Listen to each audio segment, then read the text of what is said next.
عقیدے لفظ کو بندہ صحیح طرح سمجھ لے نا، عقیدے کا مسئلہ تو یہیں پہ حل ہو جاتا ہے، عقیدہ تو یہیں پہ درست ہو جاتا ہے۔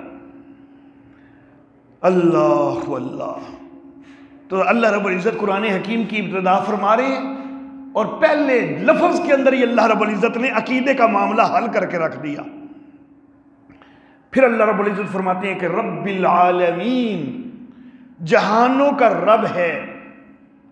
لفظ الحمدللہ جو ہے نا وہ یوں سمجھے کہ ایک دعویٰ ہے، اور رب العالمین اس کی پہلی دلیل ہے کہ بھائی سب تعریفیں، ہر وہ تعریف کے جو اللہ کی ذات کے لائق ہے وہ اللہ ہی کے لیے ہے، کیونکہ جہانوں کی ربوبیتیں بھی تو وہی کر رہا ہے نا، تو پھر معبود ہونے کے اور ساری تعریفوں کے لائق وہ ہی ہے، پھر کوئی اور نہیں۔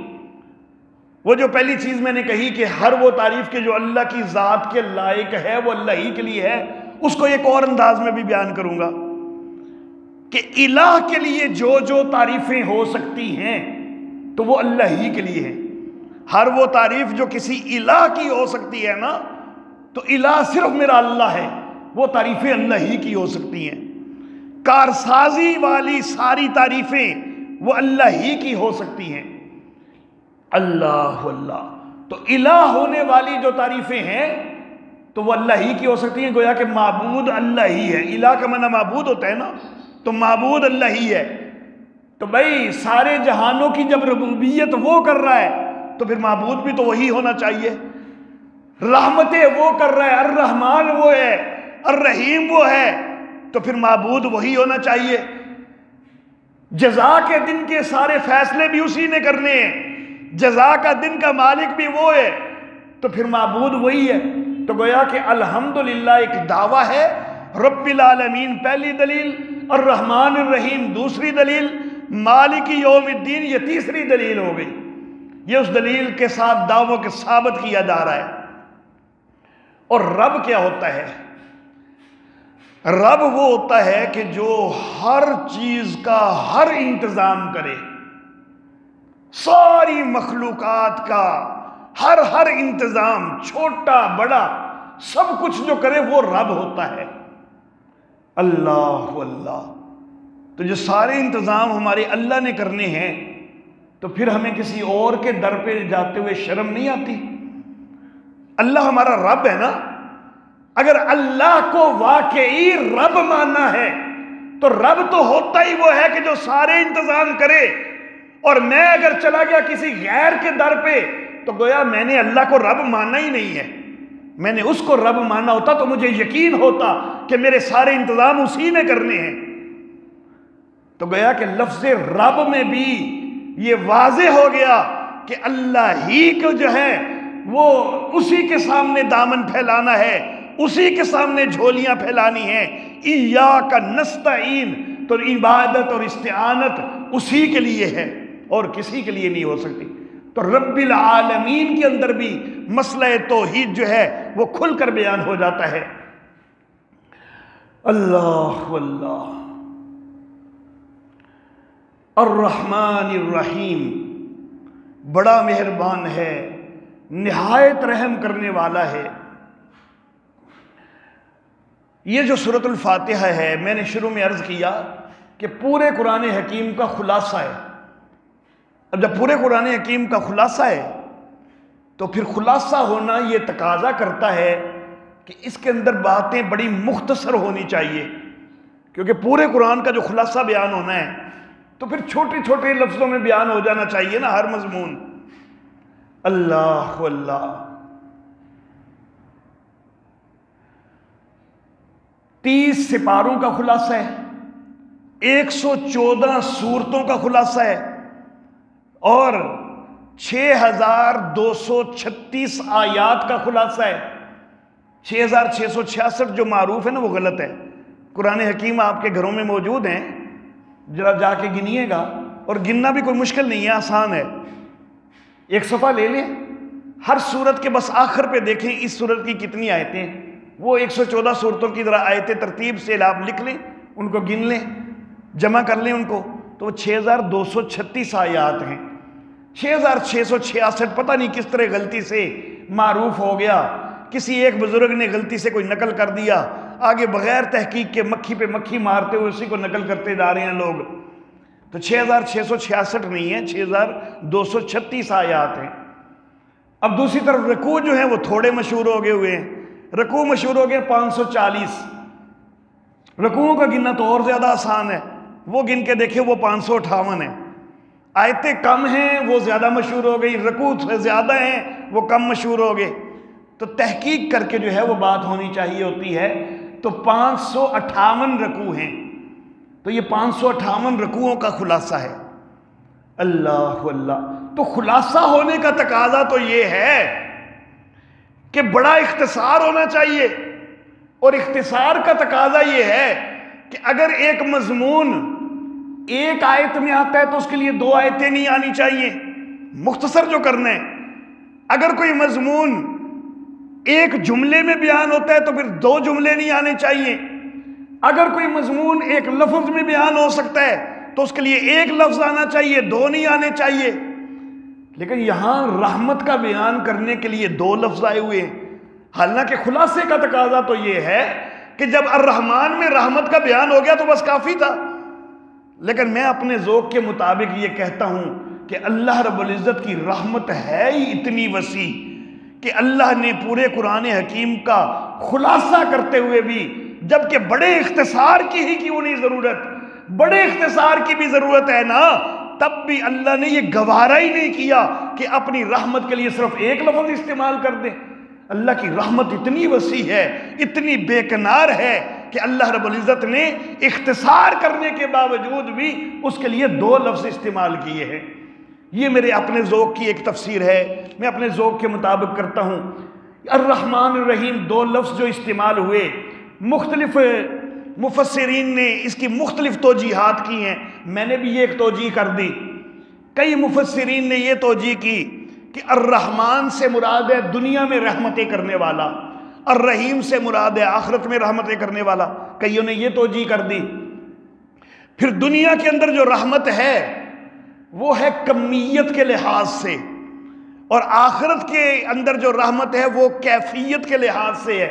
تو کسی نے یہ تفسیر کر دی کہ الرحمن میں رحمت کمیت کے لحاظ سے ذکر ہوئی ہے کہ اس کی مقدار بڑی زیادہ ہے، اور الرحیم میں کیفیت کے لحاظ سے کہ وہ رحمت ہے بڑی خوبصورت، کیونکہ دنیا کے اندر رحمت جو ہے وہ کافروں کو بھی ملنی ہے، مسلمانوں کو بھی، کمیت بڑھ جائے گی۔ آخرت کے اندر رحمت صرف ایمان والوں کے لیے ہے، کیفیت بڑھ جائے گی۔ تو یہ مختلف تفسیرات کی گئیں۔ اللہ اللہ،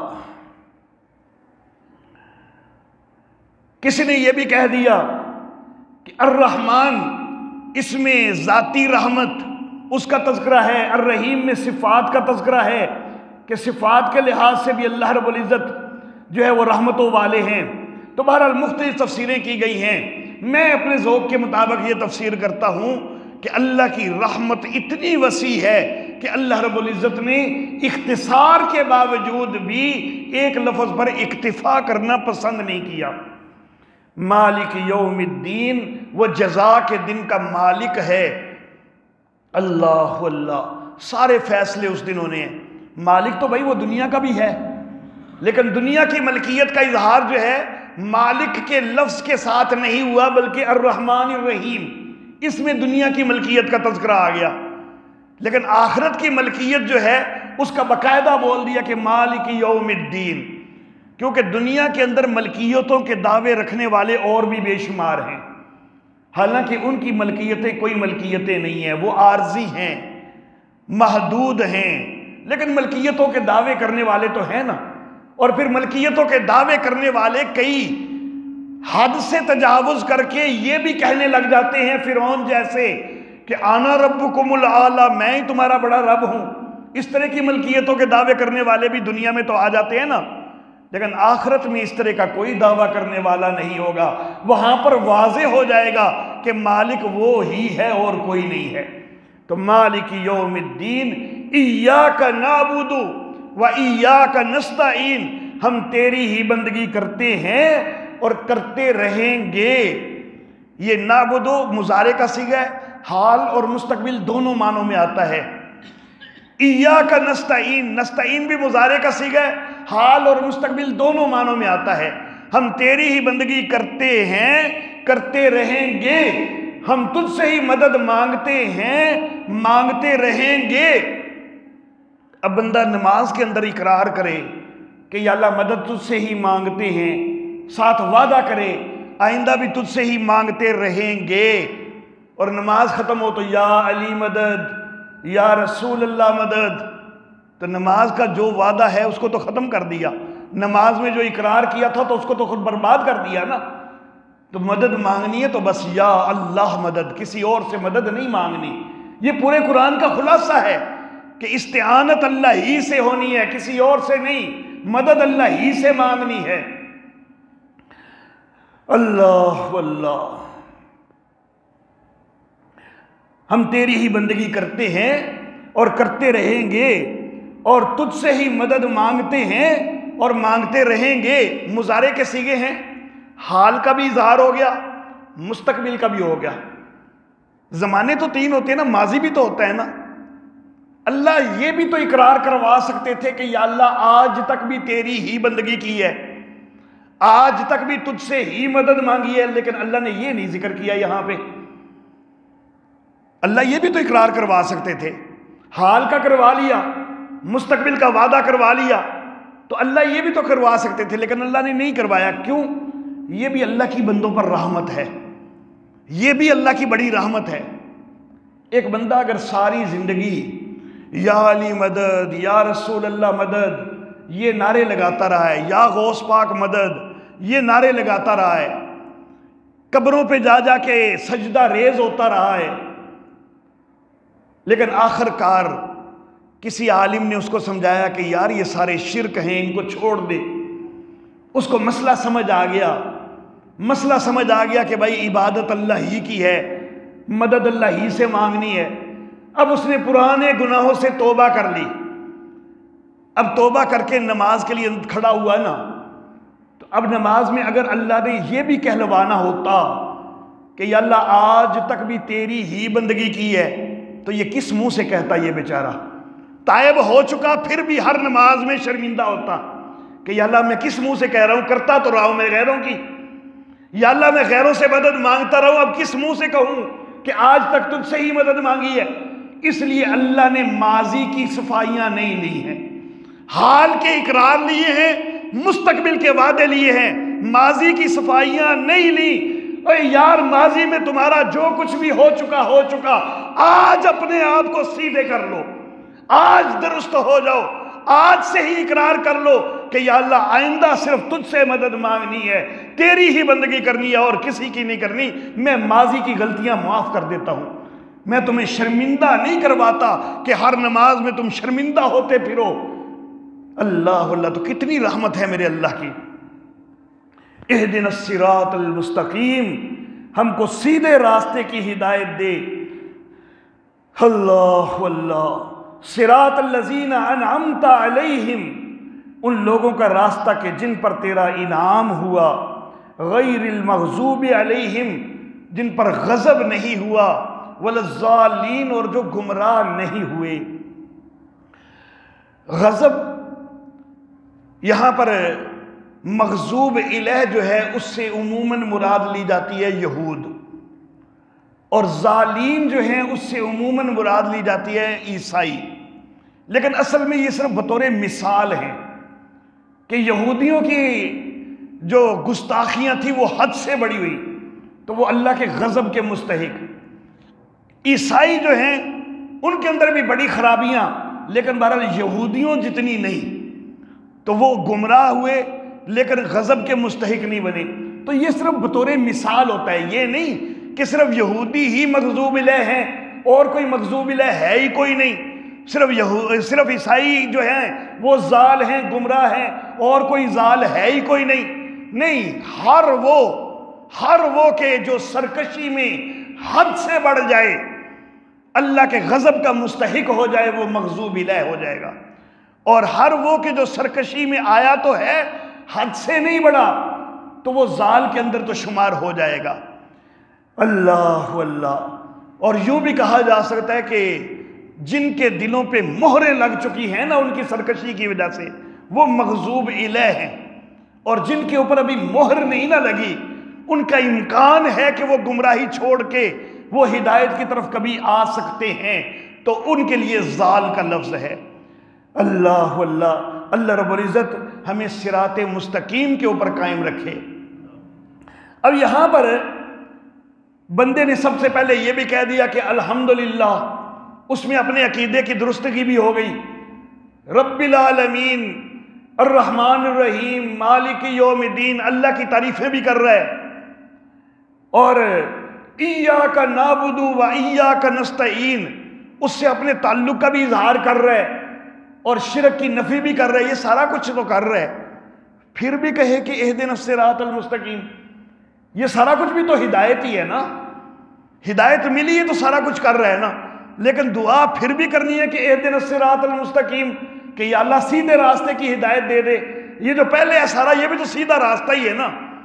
تو اصل معاملہ یہ ہے کہ صراط مستقیم کے درجات ہوتے ہیں بہت زیادہ، تو صراط مستقیم کے ایک درجے پہ پہنچ کے اگلے درجے کے لیے دعا، صراط مستقیم کے اگلے درجے پہ پہنچ کے اس سے اگلے درجے کے لیے دعا، اور صراط مستقیم پر قائم رہنے کی دعا۔